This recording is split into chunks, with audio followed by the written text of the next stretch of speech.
Karl was just getting settled into his room when his mind buzzed. There are still no mice, the baby Windspeed Hawk complained. He was right. Even with supervision, which could see into the infrared spectrum and would pick out urine trails of rodents, there was no sign of mice. That should have probably have been expected of a magical dorm, but it was a great tragedy in the mind of the bird. All right, buddy, we will go to the cafeteria and find some meat. Karl headed for the main floor again and made his way to the buffet of the cafeteria. New student? I don't know you. The old woman behind the counter asked. Yes, ma'am. My name is Karl. Polite, that's not bad. All right, grab what you like, but only the white plates are allowed to be taken back to the rooms and must be returned during your next meal. Eat all you like. Magic affects all you kids differently. No need to be shy about your appetite. Meat! The hawk shouted happily in his mind, drawing his attention to a pile of raw fish set along one side of the long counter. It looked like a grocery section where you could pick out your own ingredients to take to your room, while the first half of the counter was prepared dishes. Then pardon my hunger, Karl replied, and took a pair of white plates to fill for their dinner.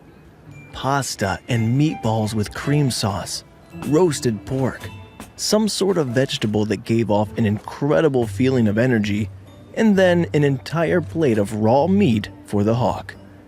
Well, that's one of the more interesting plates for sure, but if you're in a room or the kitchen, you can cook it as you like.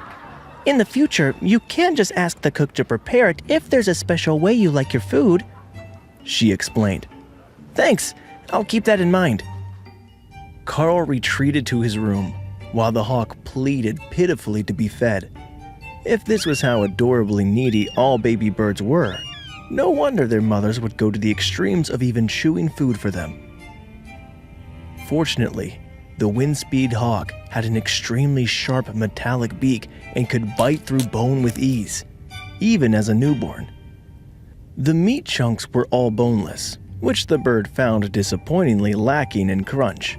But the meat was all monster meat, high in nutrients and energy, and its body was growing at a visible rate under the pile of nourishment.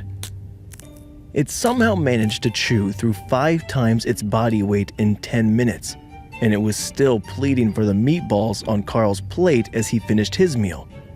Fine, 1 meatball, but after that you need to wait for dinner. When is that? I'm starving, the bird complained, then burped loudly and fell asleep. That certainly didn't seem like starvation to Karl. By the time that it woke up, the Windspeed Hawk had grown to the size of a sparrow and was happily flying around Karl's mental space, an exuberant distraction as he cleaned the balcony of leaves, which were set aside to be sorted for drying, and then watered the plants. Everything here should be a magical resource of the most basic level, so even the leaves would likely be worth something if they were properly dried and preserved. The problem was that he wasn't sure if this garden was sanctioned by the school, or if they would view all the resources here as looted school property. Is it dinner yet? We should get crunchy food this time, Hawk suggested. Sure. Let's go down and see how everyone else is doing after I finish writing a letter. The bird was confused by the concept of a letter, but Karl wanted to write home to his parents to let them know that he was all right and settling in well at the academy. The students wouldn't be home until the end of the school year, but he didn't recall any rule saying that he couldn't send a letter or a text message. Not that either Karl or his parents could afford a cell phone, but that wasn't the point. Maybe he would get them one once he was finished training and started to get the elite stipend. If it was enough, he could probably even move them out of the mines and let them retire. It only took a few minutes to finish the letter home, and Karl put it in the box by his door, which could be accessed from either the inside or the outside. That was where he had received and left the paperwork on the train, and it was where letters were picked up if you had to send them at home. So it should be the same here, Karl assumed. The dining hall was packed with new students, mostly in rather rough shape, with torn clothes, covered in mud and grass stains, and a few sporting visible injuries.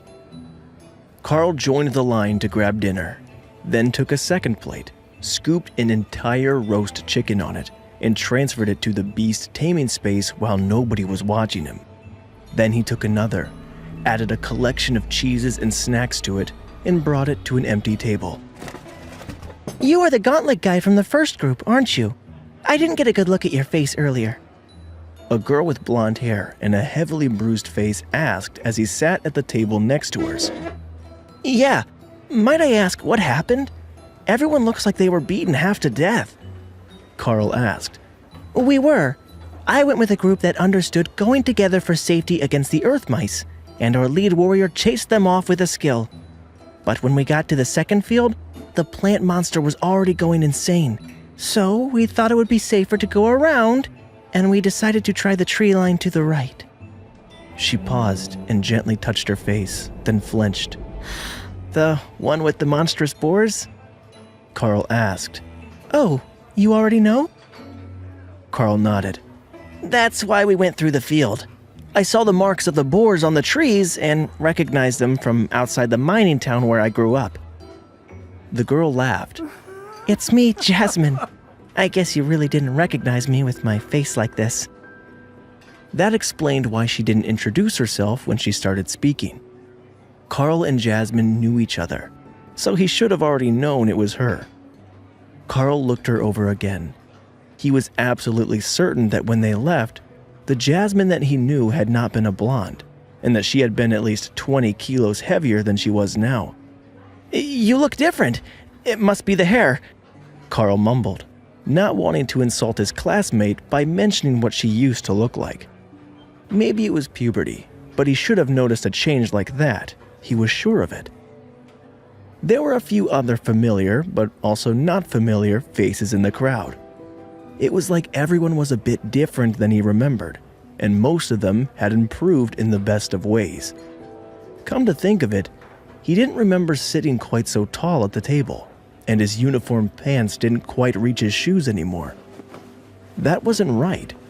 They definitely did this morning when he got off the train. Maybe his academy experience wasn't going to be a bad one after all. A little more height and he would catch up to his classmates. Hey amazing viewers, it's Karl here. Thanks for sticking with us. By the time of the release of this video, only 13% of our viewers have joined the party by subscribing, and 87% of you might miss out on our next mind-blowing video. So, what are you waiting for? Hit that subscribe button and join the exclusive club.